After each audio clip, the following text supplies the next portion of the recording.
મિરલ.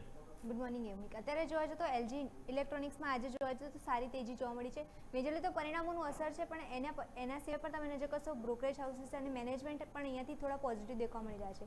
તો પહેલાં આપણે પરિણામો તરફ નજર કરી લઈએ. નફો જે છે કંપનીનો, નફામાં તમે નજર કરશો તો 27% વધારો જોવા મળ્યો છે. આવકમાં પણ તમે નજર કરશો 15% વધારો અહીંયા પણ નોંધાયો છે.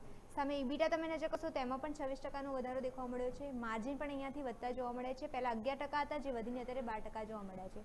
એટલે અહીંયા માર્જિન, ઈબીટા, નફો ત્રણે જોવા જતો વધતા જોવા મળી રહ્યા છે. સામે ઓવરઓલ જોવા જતો કંપનીનું પરફોર્મન્સ આ મહિને તમે નજર કરશો ક્વાર્ટરમાં સારું જોવા મળ્યું છે. અને એમાં રીઝન તમે નજર કરશો પ્રીમિયમ પ્રોડક્ટ જે છે એનું વેચાણ થોડું વધતું જોવા મળ્યું છે. એના કારણે માર્જિન જે છે કંપનીને સુધરતા જોવા મળ્યા છે. સામે જોવા જતો કોસ્ટ કંટ્રોલના કારણે અને લોકલાઇઝેશન જે છે એના કારણે કંપનીની જે પ્રોફિટેબિલિટી જે છે એ પણ સુધરતી જોવા મળી રહી છે.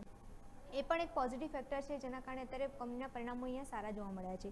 સામે જોવા જતો ટીયર 2 અને ટીયર 3માં જે કંપનીની જે પકડ જે છે પ્રોડક્ટની, એના કારણે પણ જોવા જતો ડિમાન્ડ જે છે એ વધતી જોવા મળી રહી છે. અને એનો પણ લાભ હજુ પણ આગળના સમયમાં જોવા મળી શકે છે એવું મેનેજમેન્ટનું માનવું છે. તો આ બધા રીઝન હતા જેમાં તમે નજર કરશો તો પરિણામો સારા દેખવા મળ્યા હતા. પણ મેનેજમેન્ટ કોમેન્ટે તમે નજર કરશો તો FY 2027 માટે રેવન્યુ ગાઈડન્સ જે છે અહીંયાથી વધારવામાં આવેલું છે. સામે તમે નજર કરશો માર્જિન જે છે એમાં પણ તમે નજર કરશો તો ડબલ ડિજિટમાં ગ્રોથ જોવા મળી શકે છે એવું હજુ પણ મેનેજમેન્ટનું કહેવું છે. એટલે પરિણામો સારા હજુ પણ એક્સપેક્ટેશન રાખવામાં આવી રહી છે.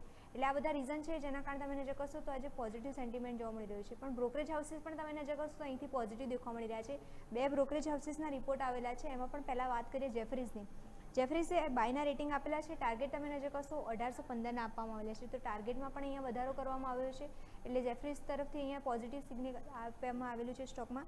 અને CLSLની વાત કરીએ તો એમનો પણ રિપોર્ટ છે. એમાં આઉટપરફોર્મના રેટિંગ આપેલા છે. ટાર્ગેટ ત્યાંથી પણ તમે નજર કરશો વધારવામાં આવેલા છે. ટાર્ગેટને વધારીને 1885 કરવામાં આવેલા છે. ટાર્ગેટમાં પણ વધારો કરેલો છે. તો બંને બ્રોકરેજ હાઉસીસ અહીંયા સ્ટોક માટે પોઝિટિવ દેખવા મળી રહ્યા છે. તો અમિક આજે પણ જોવા જાવ તો એલજી ઇલેક્ટ્રોનિક જે છે એમાં બ્રોકરેજ હાઉસીસ પોઝિટિવ છે, મેનેજમેન્ટ પોઝિટિવ છે અને આજે પરિણામો પણ જે આવ્યા હતા એ પણ પોઝિટિવ છે. તો ત્રણ સેગમેન્ટ જે છે પોઝિટિવ દેખવા મળી રહ્યા છે, જેના કારણે આજે સ્ટોકમાં સારી તેજી છે. ઓકે, તો તમે જુઓ તો પરિણામ પણ સારા છે અને બ્રોકરેજ હાઉસના રિપોર્ટ પણ એક સપોર્ટિવ પોઝિટિવ જોવા મળે છે, જેના કારણે મોમેન્ટમ જોવા મળી રહી છે. મિરલ, ખૂબ ખૂબ આભાર આપનો માહિતી બદલ.